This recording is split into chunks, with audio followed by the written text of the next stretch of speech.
Hey guys, welcome to Wrestling Daze and welcome to an excited Wrestling Daze because we are going to talk about one of my favourite topics in wrestling, and that is rare championship belts. This topic came about because I was watching Table for Three the other day and they had Matt Hardy, Zack Ryder and Xavier Woods, and they were talking to them about social media and how social media had helped their careers. You might remember all that woken, broken universe really caught fire online. So that's why Matt Hardy was there. Xavier Woods, of course, has got the YouTube channel Up, Up, Down, Down. And Zack Ryder is maybe the most interesting because he saw the power of social media really before anyone else in WWE. He had his own YouTube channel and created his own internet championship. Mattel have actually made a figure and have made that championship as well. There is the Zack Ryder figure with that internet championship belt. Now that belt was never used on WWE TV, but was so popular that Mattel have made this figure of it. So very, very cool. But it got me thinking about other WWE championships that have been made that weren't seen that often. And I can tell you there's been quite a few, and they have some quite interesting stories. So let's start with a belt from this year. Let's go back to the greatest Royal Rumble. You might remember this show kind of came out of nowhere. All of a sudden it was announced that there was going to be this Royal Rumble. It was going to be a 50-man Royal Rumble. It was going to be the greatest Royal Rumble. It was going to take place in Saudi Arabia. And we didn't know what the winner was going to receive. A lot of us wanted to see that winner get a title opportunity. But when the graphic came out, it was just a trophy. And so everyone was like, oh, really? Like, you don't get anything but a trophy? But then when the show actually took place and the winner was announced, that person, which was Braun Strowman, got a championship belt. There is an actual Royal Rumble championship belt. Now, this belt has not been seen since, and what's weird was that it wasn't even announced in advance, so we didn't know anything about it. We've still not seen it since. There's every chance that this belt is only going to be shown at this one show and never again. How cool is that?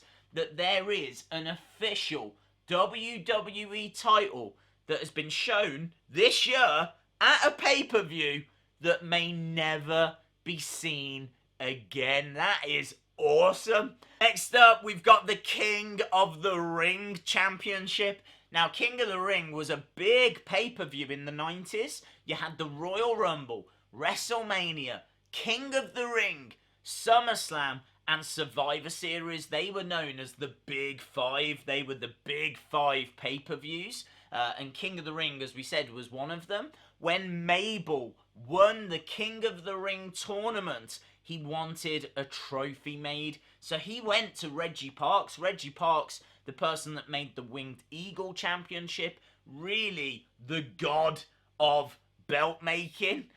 He made the King of the Ring Championship. WWE, I don't think, liked the idea of it. And so, as a result, it was never seen on TV. But there are pictures on the internet of it. And before Mabel sadly passed away, he actually had the belt repaired and refurbished. So I believe that the title is still in Mabel's family's possession. Next, we've got the ECW FTW Heavyweight Championship. This wasn't seen that many times. It was created because Taz was frustrated at the fact that he couldn't get a title opportunity. Shane Douglas, the then ECW Heavyweight Champion, was injured, and so Taz was frustrated that he couldn't get a title match, so he went out and made his own championship, and then started declaring himself as the real World Heavyweight Champion. He even defended the title, which he lost, actually, to Sabu. It was kind of done on purpose because by that point, Taz knew that he was going to get a real heavyweight championship opportunity, so he was quite happy to drop the belt that he had made. But yeah, this title was around in 98, 99.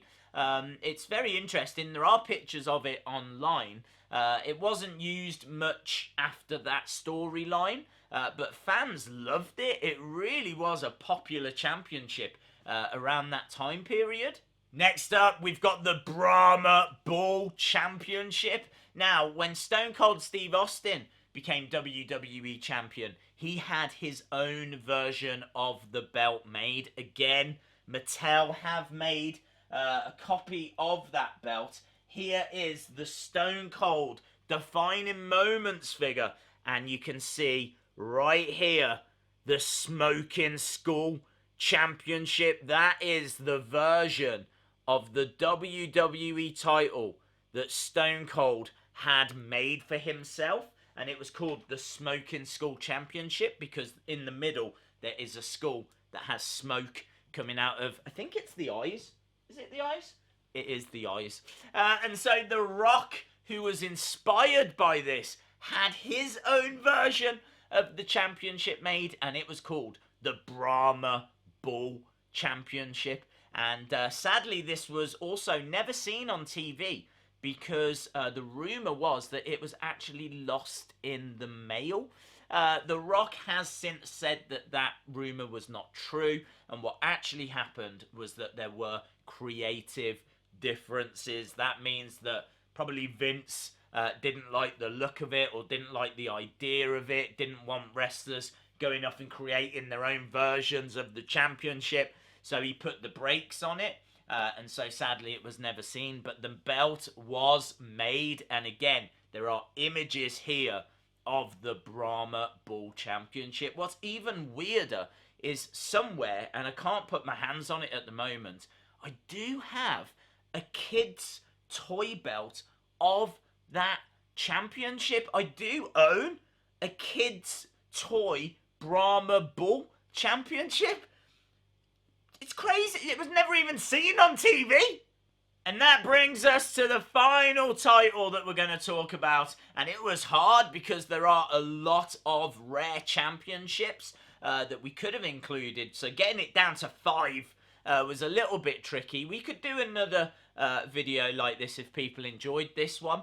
But I have to talk about the Andre 87. The Andre 87 is such a fascinating story. It all began around WrestleMania 3, and Bobby the Brain Heenan wasn't happy that when Andre was going to win that match against Hulk Hogan at WrestleMania 3, he wasn't happy that the belt was not going to fit Andre the Giant, so he ordered that a giant championship be made. There is footage of Bobby the Brain Heenan showing off the brand new championship belt, which is just incredible because this title was not seen on TV that many times. If you go back and watch WrestleMania 3, when Hulk Hogan comes down, you can actually hear Gorilla Monsoon saying, "Win, lose or draw, this is the last time we will see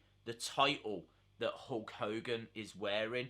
That actually didn't turn out to be true because once Hulk Hogan won, they just carried on using the same belt, and the Andre 87 belt that was made to promote WrestleMania 3 and was going to be Andre's championship when he won was not seen on WWE TV again. What happened was they actually took all the metal plates off the strap, they put it onto a white strap, and then that title was used in the film No Holds Barred, starring Hulk Hogan.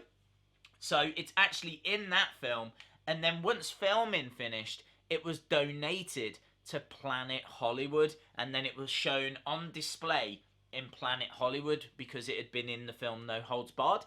But what's crazy is that since that has been put into a box, it's now gone into a warehouse, and now no one seems to know where this title is, which is crazy because it's of massive interest to wrestling fans because it's the Andre 87 belt. And, you know, it was also in the No Holds Barred film, so fans of that film would be interested in it as well. And it's just got a really cool story around it. So somewhere, in a box, somewhere, is this absolutely iconic belt, which I'm sure WWE would love to have back. So if anyone's watching this that works at Planet Hollywood, knows someone from Planet Hollywood, maybe you are Planet Hollywood, can we have our belt back, please? Awesome, guys. Thanks a lot for watching. If you enjoyed the video, give it a like. Hit the subscribe if you haven't already. And hopefully, see you again next time. Bye for now.